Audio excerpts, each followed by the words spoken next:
DJ Ferris. The Chicago nigga. It's the real one.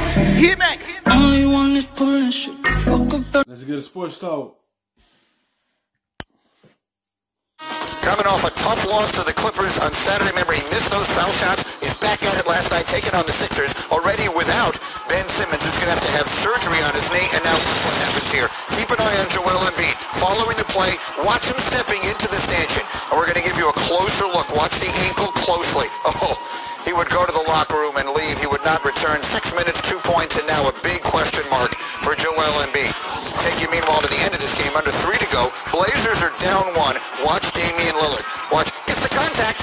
Yes, plus the foul. That's a 4-point play as he knocks down the free throw. And then there's more. Finding this a sliver of space is deemed for another 3. It was 16 of 28 from the floor. Knocked down 4 threes. Sixers, last chance. 10 seconds left. Inbounding, down by 3. Josh Richardson is down. Josh Richardson is up. He's going to get up a shot here. Down 3. Tick, tick, tick, tick. This is for the tie. No good. Offensive rebound. No, they can't secure it. Portland hangs on and wins 124-121. Damian Lillard scores 51, atoning for the missed free throws of the other night. But in the big picture, that is probably not the big story from this game. You see Joel Embiid getting hurt after Simmons has to leave the bubble and will undergo surgery. Big Perk is with us, and Jackie Mack is here this morning as well. And Jackie, as we look at this, and you see the continued injury concerns with Embiid, and now Simmons being injured, the first thought that went through my mind was, is it time to give up on the process? Is it time to pull the plug on this thing we've been calling the process in Philly for a very long time? Well, Greeny, if it were up to me, I would not be pulling that plug. I think you're talking about 2 years. Yes, why would you pull the plug on 2 young players? That injury with Embiid was a freak accident. You don't want to start all over again. They already came for that process. That means if you pull this plug and shift both of them off, that means you're going to have to get players just like them a little bit. And that type of caliber, order to get this Philly team back to the position they in right now, it's in the playoffs. You trying to create a process 2.0? You do all that, that means the Philly fans don't want to go through all that again. When you're already here, making the playoff years in, year out, you know, you don't want to have to start over. Once you have to start over, that means you have to deal with of how that player play. Is he going to develop into the type of player to help you get to this position again? They don't want to go through all that. They're already in the middle of making the playoff a year out. They ain't even in their prime yet. And you still just had to put the pieces around them. Young players who I would argue have yet to reach their prime, who I think are both going to end up being Hall of Famers. That was a fluke injury for Joel. He's actually stayed relatively healthy this year. I understand why people are frustrated in Philadelphia, but these 2 players proved they could play together last year. The lack of perimeter shooting this year, Greeny, surrounding them has only exacerbated the problems that they run into when teams start jamming them into a half. Yes, that's the problem they have. They don't have that. They have lack of shooting on the outside, and Embiid and Simmons like to be in the paint.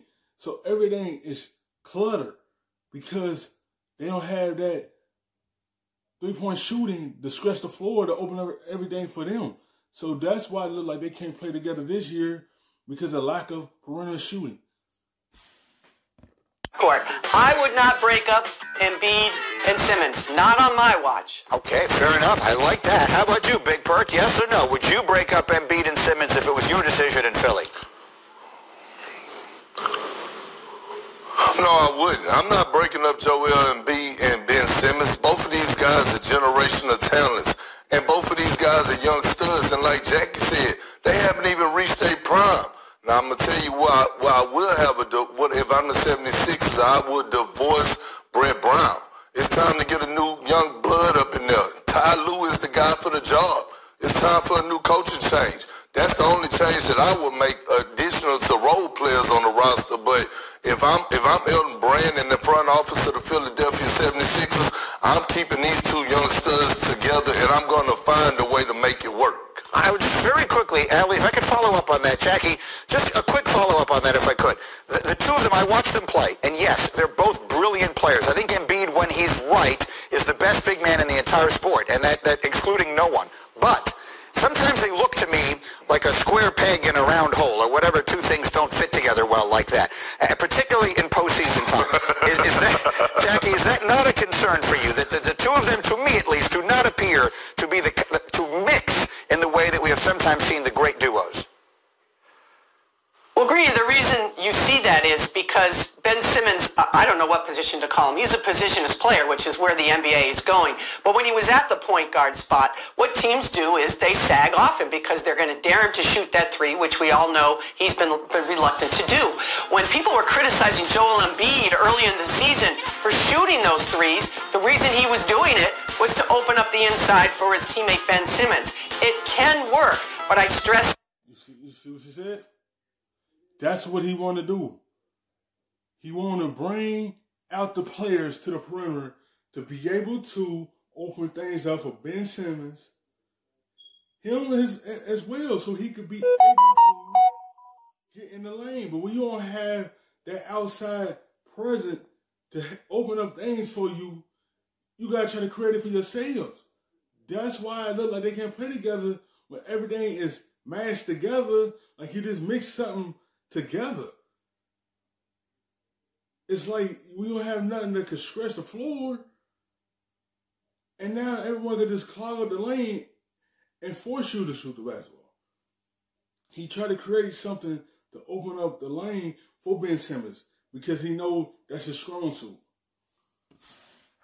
Again, when you lose J.J. Redick, when Jimmy Butler hits the road, your spacing suffers, and I think that's got as much to do with why they look the way you're describing as anything. I believe fervently that these guys can coexist together. I really do. I think with the proper spacing, it'll work. Okay, so it's not time. Our crew says it's not time to abandon the process. Thank you for watching ESPN on